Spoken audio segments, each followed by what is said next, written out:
we thought we were hosting a musician, but he turned out to be a magician.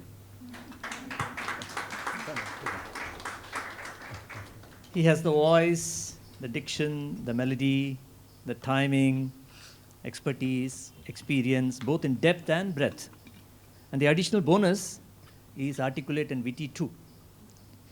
He has so many tricks up his lips. Flute, saxophone, vocals, and as multi-talented as his highly acclaimed guru. As Suresh rightly said, whenever we closed our eyes, we could visualize our beloved Sri Balamurali Krishna. In terms of return on investment, I will say this is one of the best investments of time that we have experienced. What a treat to the senses. More importantly, in this meditation center, it was such a natural succession to a deep meditation that we had earlier this morning.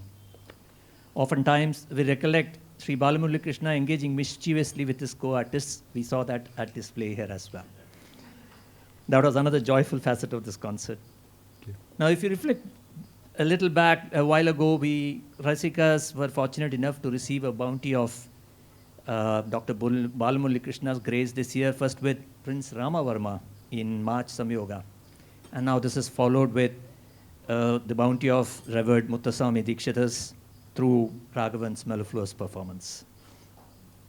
And he did warn us about unintended transgressions, but we Rasikas want more of that, as it gave us delightful moments. Okay. And his co-adventurers, as he calls them, Shruti and Fanindra, kept pace with all the complex demands made on them, not just competently, but superlatively. And in corporate terms, they have exceeded expectations and have set new ones for themselves. I know we are running a little, I believe you are running out of time. Well, so if I can just toss one ball at you. Yeah. I had quite a few, but I said, let me respect the fact that you have to leave. In your musical journey, when you're immersed rather in a kriti like a Dikshitar or a Balamurali Krishna composition, does it ever feel like you're having a silent conversation with the composer?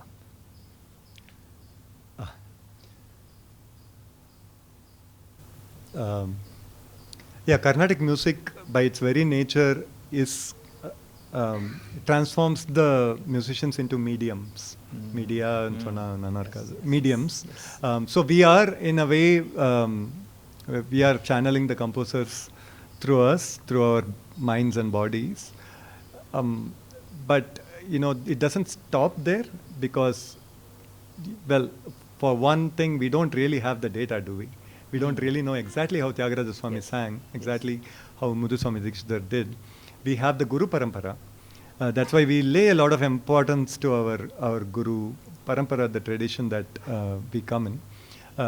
At the same time, the Gurus have been very benevolent in also allowing for a lot of freedom in terms of how we can express ourselves. Yes. So this is definitely a conversation with the composer when we enter a composition of somebody. Of course, I have learned directly from Dr. Balamurali Krishna. So oftentimes, when I sing such a composition, as I presented those, many of which I learned from Guruji, I feel that we are both in a dialogue and appreciating a higher power, so to say. In this case, Muthuswami Dikshitar is the higher power. Yes. And in a way, it's also communicating to the source itself. Whatever these composers believed as their sources. It could be in Nadam, it could be Ambal, it could be, pie in the sky, it doesn't matter. But definitely, they connect us for the duration of our engagement directly to the source. So that intent, one of the things that keeps me at it, I've been with Carnatic music since I was a very young child, and the reason I can keep at it is because while it has its strictures, the art form allows for enormous freedom and these elite conversations. We can be nobody sitting in our rooms, but we can be in communion with these greats. Beautiful. Yeah. Indeed. So this is why Lovely. I really enjoy. Maybe one more. That was a great question. Okay, then let me ask you one more then. This is going to beat Okay. me up.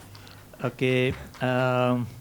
In your musical journey, has there been a moment that felt like a blessing in disguise? Something that deepened your spiritual connection to the art? Okay. Yeah, blessing in disguise assumes that it had to be a somewhat of a troublesome experience. So, musicians, in general, anyone who practices an art or a craft is going to be beset with challenges.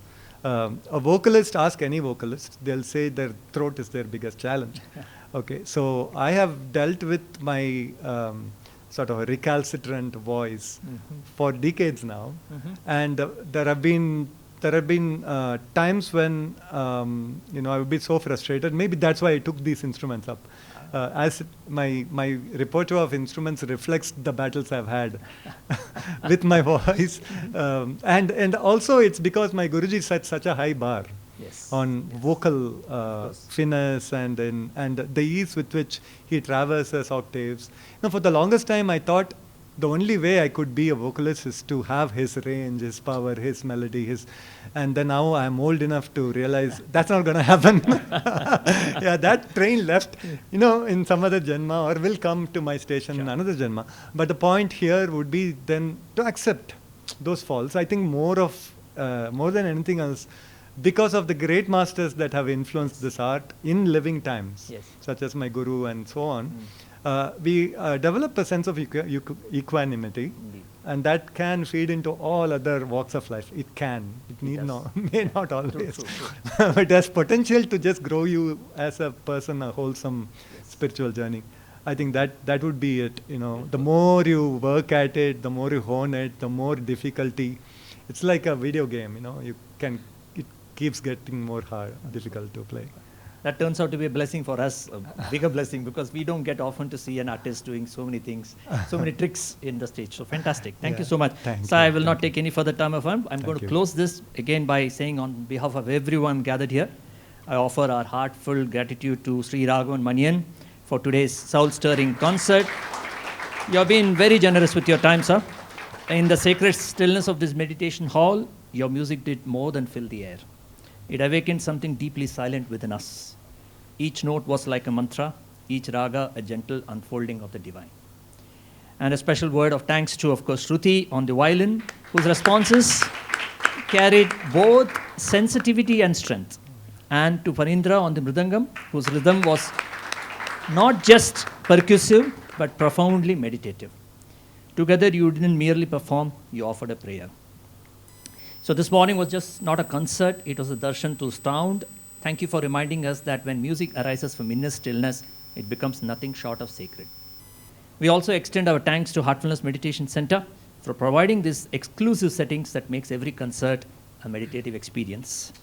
And as to the main sponsors of this event, Bharatiya Sangeeta Vaibhavam Trust, Suresh and Ravikant, we express our deepest gratitude for this lovely collaborative concert and pray for many more to come, featuring all the composers of our divine Carnatic tradition.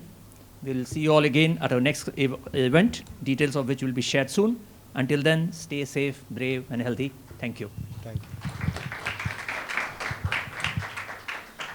Thank you. Thank you.